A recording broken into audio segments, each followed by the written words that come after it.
खान साहब ने जो दो तीन बातें की हैं वो बड़ी कैटेगोरिक थी। अस्सलाम वालेकुम, मैं हूं फैसल तारिड़, अडयाला जेल के बाहर जी मौजूद हूं। आज अडयाला में एक तो मंगल का दिन, मुलाकातों का दिन था, दूसरी तरफ आज तोशाखाना 2 की समात थी।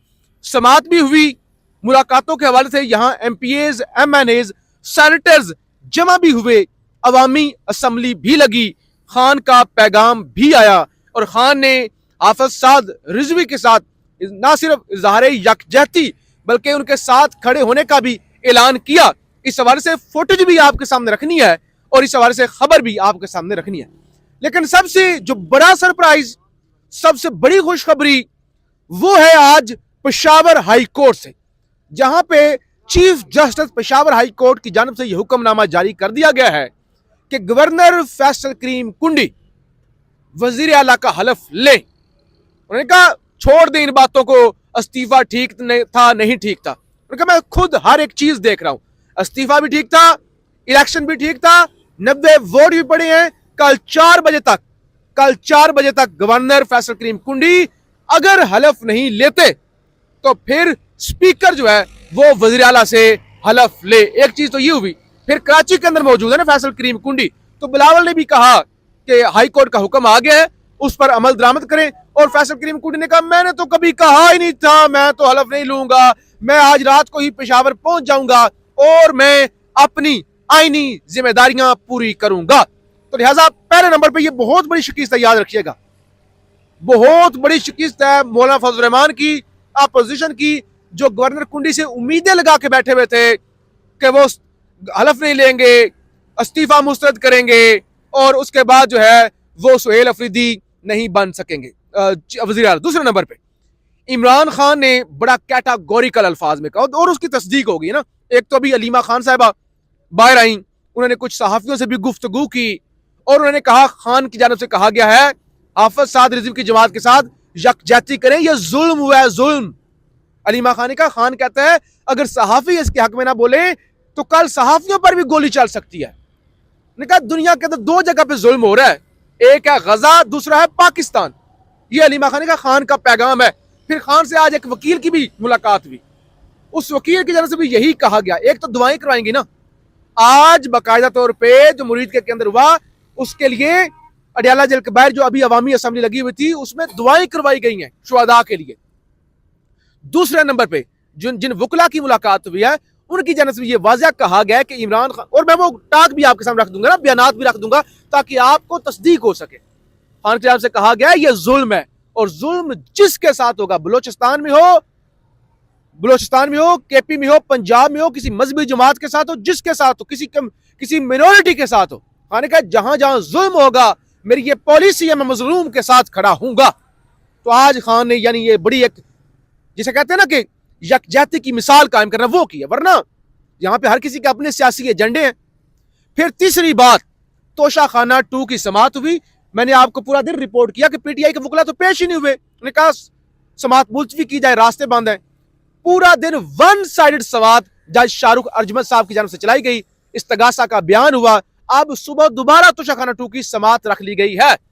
अब वो इस्तगासे के जवाब जमा कराया जाएगा और जाहिर है आज ही फैसला महफूज हो जाना था, अब हो सकता है कल इस केस में फैसला महफूज हो जाए। बहरहाल यहाँ क्या तकरीरें हुई, खासतौर पे हाफिज साद के हवाले से खान ने क्या गुफ्तगू की, अलीमा खान ने क्या गुफ्तगू की, यहाँ पे क्या ताज़ा तरीन सूरत हाल थी अडयाला के बाहर, वो मैं आपके सामने रखना चाहता हूँ ताकि आप खुद जो मैंने अभी गुफ्तगू की है उसकी तस्दीक कर सकें, सुन सकें। पाकिस्तान जिंदाबाद। आज मेरी खान साहब से मुलाकात हुई है बड़ी तफसीली। खान साहब ने जो दो तीन बातें की हैं वो बड़ी कैटेगोरिक थी। एक तो खान साहब ने यह कहा कि हर ट्यूसडे वाले दिन और जुमरात वाले दिन मेरी सख्त हदायत हैं, पार्टी के टिकट होल्डर्स, पार्टी के MPAs और MNAs अपनी हाजिरी यकीनी बनाएं।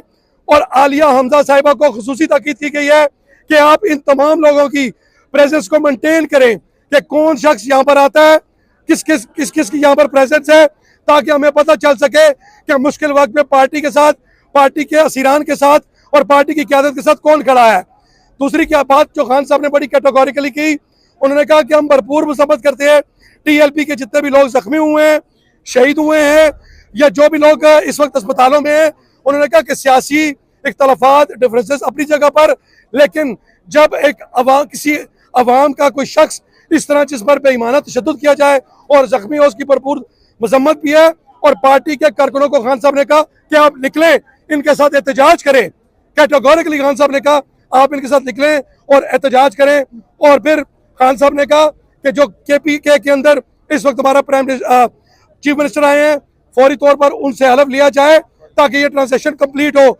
ये कोई पहली दफा नहीं हो रहा, जैसे जमाली साहब के बाद चौधरी शुजात आए और फिर उसके बाद शौकत अजीज, इसी तरह ही बुजदार साहब के बाद चौधरी परवेज लाई, तो ये कोई नई बात नहीं है। हमारा नजरियाती इख्तलाफ हो सकता है, हमारी जमात का अपना एक मैनिफेस्टो, उनका अपना मैनिफेस्टो, लेकिन जो कुछ पाकिस्तान में कल एक जमात के साथ हुआ, ये तो दुनिया में कहीं नहीं होता। यानी कि मुजाहरे करने पे गोली मारी जाए, ये सिर्फ और सिर्फ पाकिस्तान मुस्लिम नून की हुकूमत में होता है। मॉडल टाउन 2014 में 18 लोग, 26 नवंबर 2024 को डी चौक में 14 लोग, और फिर परसों वाले दिन पता नहीं कितने लोग। अगर इस तरह की जमात अगर होगी और इस तरह के अगर किए जाएंगे तो दुनिया में क्या हो सकता है। यानी कि पाकिस्तान ये वाहिद मुल्क है जहाँ मुजाहरा करोगे तो माथे में गोली मारेंगे।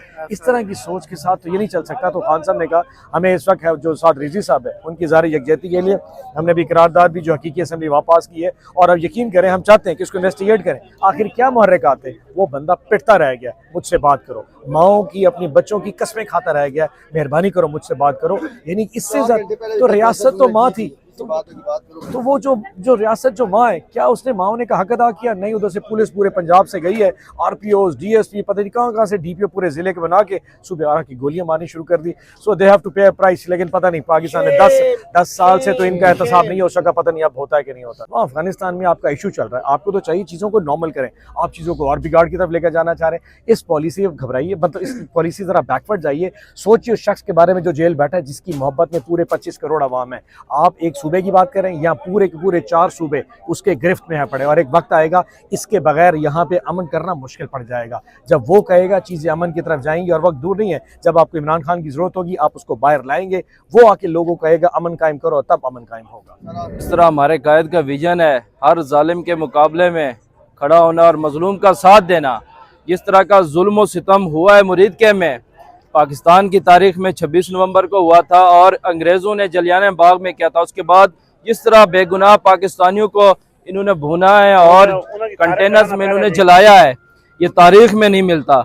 इस तरह के शद्दाद, इस तरह के यजीद, वक्त के फिरौन, खुदाई दावा और खुदाई फिरौनों को खुश करने के लिए जिस तरह उन्होंने मुरीदके में ये जुल्म और सितम किया है, और उसका अवार्ड लेने के लिए आपने देखा होगा कि भी कल जिस तरह पूरी मतलब कि एक यहूदियों की या इसराइलियों की जो पार्लियामेंट सेशन था पूरा लाइव उन्होंने दिखाया, और उधर हमारा वज़ीर आज़म गया हुआ था मेडल लेने। तो ये जुल्म और सितम पाकिस्तानी कौम कभी नहीं बोलेंगे, और इसका जवाब इन्होंने यहाँ पे भी देगा। यही वज़ीर आज़म था जब, यही वज़ीर आला था जब इसने मॉडल टाउन में हमला किया और वहाँ पे लोगों को शहीद किया। इसी तरह डी चौक पे इन्होंने शहीद किया, और इसी तरह अब दोबारा इन्होंने इस्तेमाल किया और मुरीदके में उन्होंने बेगुनाह लोगों को शहीद किया। तो इन वक्त के फिरौनों को हम बताना चाहते हैं कि भी ज्यादा देर नहीं है, आपने मजलूमों को एक एक करके मारा, आप मजलूमों की बारी है कि भी एक हो के इन ताकतवर जालिमों को, जाबरों को कैफरे किरदार तक पहुंचाएंगे इंशाल्लाह।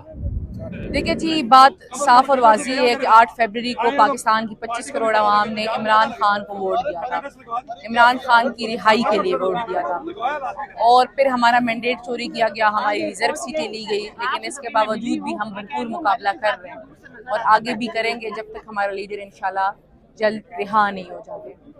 इन्होंने हर तरीके से जमहूरियत का रास्ता रोकने की कोशिश की। उन्होंने जब अदम एतमाद किया था वो भी जमहूरियत पे शब खून मारा था। अभी उन्होंने दोबारा कोशिश की, लेकिन हमने इत्तेहाद और इत्तेफाक से कॉन्स्टिट्यूशनली, लीगली, पॉलिटिकली इसका मुकाबला किया, और जो ये सूबे में 2/3 मेजॉरिटी है इमरान खान साहब की, तो उनका नामजद दूसरे वज़ीर आला साहब आ गए। हाई कोर्ट पेशावर का एक बड़ा तगड़ा फैसला आया है, इस पे आप क्या कहेंगे? देखिए जी, ये हमने तमाम तर कानूनी और आईनी तकाजे पूरे करके इलेक्शन करवाया है और नया चीफ मिनिस्टर मुंतखब हुआ है।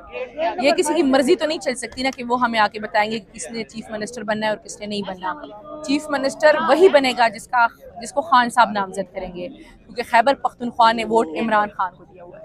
अब खान साहब की रिहाई के लिए क्या लाएअमल होगा? देखिए जी, जो भी लाएअमल होगा वो पार्टी अनाउंस कर लेगी। पहले से तो हम बताएंगे नहीं, क्योंकि बताएंगे ना तो ज़्यादा से ज़्यादा एनर्जीज यूटिलाइज करने की कोशिश की जाएगी। तो इंशाल्लाह बहुत जल्द लाएअमल दिया जाएगा और जो भी लाएअमल होगा पूरी कौम उसमें शरीक। देखिए आफत साहब रिजवी साहब की मार्च पे भी गोलियां देखिए जी, खान साहब ने शदीद मजम्मत की है, अफसोस का इजहार किया है, दुख का इजहार किया है कि जो TLP के साथ हुआ है। और खान साहब ने कहा है कि TLP के एहतजाज में हम बतौर पार्टी भी शिरकत करेंगे, हम उनके भरपूर साथ हैं। जो उनके साथ जुल्म हुआ, फसाइयत हुआ, हमारे साथ 2 सालों से हो रहा है, लेकिन उनके साथ जिस तरह उन पे गोलियां चलाई गई, जिन तरह उनके कंटेनर्स को आग लगाई, गैर कानूनी गिरफ्तारियां हुई, FIR काटी हुई, उन पे जो जुल्म और सितम हुआ है, हम उनके साथ हैं।